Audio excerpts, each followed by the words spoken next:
Assalamualaikum warahmatullahi wabarakatuh. Apa kabar anakku sekalian? Tentunya dalam keadaan baik dan tetap semangat untuk mengikuti pelajaran. Hari ini kita akan melanjutkan materi matematika kelas 8 tingkat SMP untuk materi peluang pertemuan kedua. Yang akan kita bahas adalah hubungan peluang empirik dan peluang teoretik. Untuk pembelajaran kali ini, tujuan pembelajaran kita adalah menentukan hubungan peluang empirik dan peluang teoretik. Kemudian yang kedua adalah menyelesaikan masalah yang berhubungan dengan peluang empirik dan peluang teoretik. Nah, aku sekalian, silahkan lihat kegiatan 10.2. Jadi di sini ada kegiatan suatu ketika Amelia, Budi, Citra, Dana, Erik, Fitri dia mendapatkan tugas kelompok dari gurunya untuk menentukan peluang empirik suatu percobaan. Mereka melakukan percobaan dengan menggelindingkan satu dadu sebanyak 120 kali. Mereka membagi tugas untuk mencatat kemunculan mata dadu hasil penggelindingan.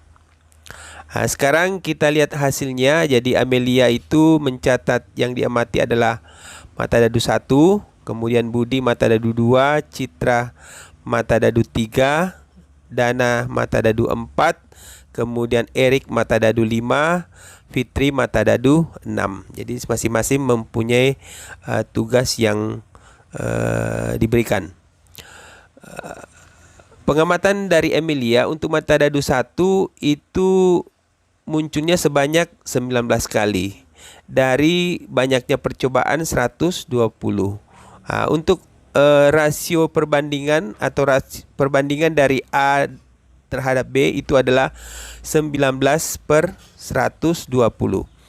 Untuk Budi yang mendapat tugas mengamati mata dadu 2 itu muncul sebanyak 20 kali dari 120 percobaan. Rasio A terhadap B-nya itu adalah 20/120. Citra mengamati mata dadu 3. Jadi muncul mata dadu 3 sebanyak 120 kali 21 kali dari percobaan 120 kali. Jadi perbandingannya A dengan B adalah 21/120. Demikian juga Dana mendapat tugas mengamati mata dadu 4. Jadi mata dadu 4 muncul sebanyak 20 kali dari percobaan 120 kali. Perbandingannya adalah 20/120. Kemudian Erik mendapatkan tugas mengamati mata dadu 5. Mata dadu 5 muncul 22 kali dari percobaan 120 kali. Jadi perbandingannya adalah 22/120. Terakhir Fitri mendapat tugas mengamati mata dadu 6. Mata dadu 6 muncul itu 18 kali dari percobaan 120 kali. Jadi 18/120. Jadi ini percobaannya muncul mata dadu 1 sampai 6. Ini sebanyak 120 kali percobaan. Jadi kalau ini kita jumlahkan rasio A dengan B ini akan menghasilkan 1. Ya. Sekarang kalau tabel ini, tabel yang tadi, tabel 10.2 itu kita lihat bahwa rasio A terhadap B itu disebut frekuensi relatif atau yang lebih dikenal dengan peluang empirik. Jadi ini adalah peluang empirik.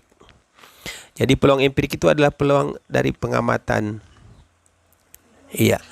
Jadi jika F adalah banyaknya muncul kejadian A dan NP banyaknya percobaan, maka peluang empiriknya adalah, jadi F itu adalah banyaknya muncul kejadian A, kejadian mata dadu 1, 2 dan seterusnya, ini adalah F. Kemudian ini banyaknya percobaan, ini adalah NP, maka peluang teoretiknya ini. Jadi kalau dalam rumus FR, frekuensi relatif itu sama dengan F dibagi dengan NP. Iya. Sekarang kita lihat tabel tadi kita coba sajikan dalam bentuk lain. Tabel ini kita sajikan dalam bentuk grafik. Grafiknya seperti ini. Mata dadu 1, ini perbandingannya rasio A dengan B. Mata dadu 2, mata dadu 3, mata dadu 4, mata dadu 5, mata dadu 6. Kalau kita tarik garis, kita garis yang paling mendekati ke 6 titik ini, ya garis ini. Garis ini. Ini lebih banyak titik yang mendekati ini. Ini sudah ada 2 titik yang mendekati ini, kemudian ini titik ini. Kalau kita tarik dia berada di sini. Kemudian 22, kalau kita tarik dia berada di sini. Jadi dia mendekati ini. Jadi peluang empirik ini mendekati angka 20 berbanding 120. Ya, 20 berbanding 120. Ini kalau kita sederhanakan, ini menjadi masing-masing kita bagi berapa ya? Bagi 20 hasilnya adalah 1. Ini kita bagi 20 hasilnya adalah 6, 1/6. Sekarang bagaimana kalau kita bandingkan dengan peluang teoretik? Untuk dadu, ini dadu ada sisinya ada 1, 2, 3, 4, 5, 6. Jadi peluang munculnya mata dadu 1, setiap dadu misalnya mata dadu 1, itu akan muncul, ini muncul mata dadu 1 ada 1. Banyaknya ruang sampelnya 1, 2, 3, 4, 5, 6. Jadi 1/6. Jadi ini peluang empiriknya ini mendekati angka peluang teoretik. Iya. Oke, bisa dipahami? Selanjutnya, bagaimana hubungan peluang empirik dan peluang teoretik? Iya. Perhatikan tabel berikut. Jadi kalau misalnya kita ingin melihat hubungan peluang empirik dan peluang teoretik, silakan disimak ini. Misalnya kalau sisi koin itu ada 2 angka dengan gambar. Jadi peluang teoretiknya itu adalah kalau dia munculnya angka berarti 1 berbanding 2. 1 berbanding 2. Jadi peluang teoretiknya adalah 1/2. Sekarang kalau mata dadu 5, peluang teoretiknya adalah mata dadu 5 ada 1 berarti 1/6. Ini banyaknya titik sampelnya ada 6. Berarti mata dadu 5 peluang teoretiknya ada 1/6. Sekarang kalau kita mengisi ini, kalau Anda melakukan percobaan mencari peluang empiriknya, jadi peluang empirik itu peluang kejadian munculnya sisi angka dibagi dengan banyaknya percobaan. Banyaknya percobaan. Misalnya kalau kita lempar koinnya sebanyak 20 kali, maka kita akan menghitung sisi angkanya berapa. Berapa sisi angkanya? Misalnya sisi angkanya 10. Berarti nanti 10/20 dan seterusnya. Demikian juga dengan angka 5. Mata dadu 5. Misalnya kalau kita melempar sebanyak 6 kali, 6 kali kita lempar, maka di sini kita akan menghitung banyaknya muncul mata dadu 5. Misalnya mata dadu 5-nya muncul 1 kali, maka di sini adalah 1/6. Nah, sekarang bagaimana hubungan peluang teoretik dengan peluang empirik dengan teoretik? Jadi semakin banyak kita melakukan percobaan, maka nilai peluang empiriknya itu akan mendekati peluang teoretik. Jadi nilai ini, jadi semakin banyak kita melakukan kegiatan peluang empirik, maka dia akan mendekati angka peluang teoretik. Ya. Oke, kita masuki contoh soal. Pada percobaan penggelindingan dadu sebanyak 100 kali, mata dadu 3 muncul sebanyak 30 kali. Berapakah peluang empirik? Sebenarnya kalau kita lihat contoh ini sudah menyatakan peluang empirik karena di sini ada percobaan sebanyak 10 kali. Sekarang bagaimana alternatif penyelesaiannya? Banyaknya kejadian muncul mata dadu 3 30 kali, sedangkan banyaknya percobaan 100 kali. Berarti frekuensi relatifnya atau peluang empiriknya adalah F dibagi NP. F-nya itu adalah 30 dibagi 100. Kita sederhanakan menjadi 3/10, 3/10. Sekarang contoh yang kedua.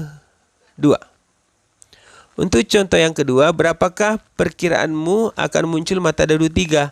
Akan dilakukan percobaan penggelindingan sebanyak sebuah dadu sebanyak 100 kali. Kita akan memprediksi kira-kira berapa kalau kita gelindingkan sebanyak 100 kali, kira-kira berapa kali muncul angka mata dadu 3. Iya. Jadi mata dadu itu ada 6. Jadi di sini mata dadunya sisi 3 ada 1. Kemudian banyaknya mata dadu ada 6. Banyaknya percobaan adalah 100 kali. Jadi contoh seperti ini namanya frekuensi harapan. Bagaimana cara menentukan frekuensi harapan? Ini rumusnya, frekuensi harapan adalah NA per NS, ini peluang teoretik kali dengan N. Jadi N-nya itu adalah banyaknya percobaan. Berarti rumusnya hasilnya adalah 1/6 kali 100.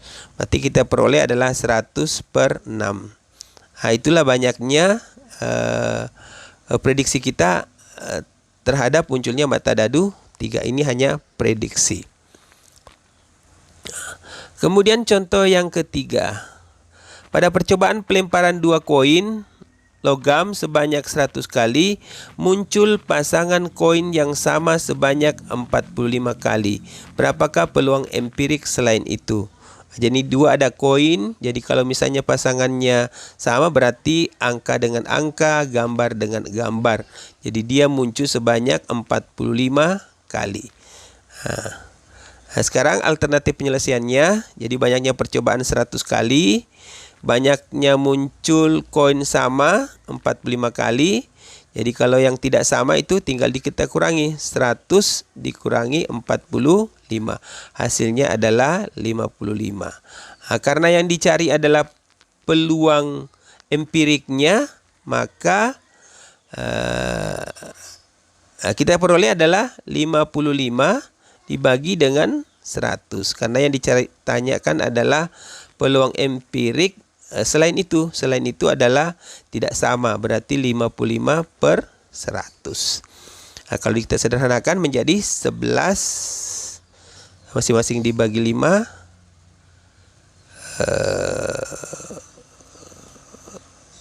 11/20 ya, 11/20.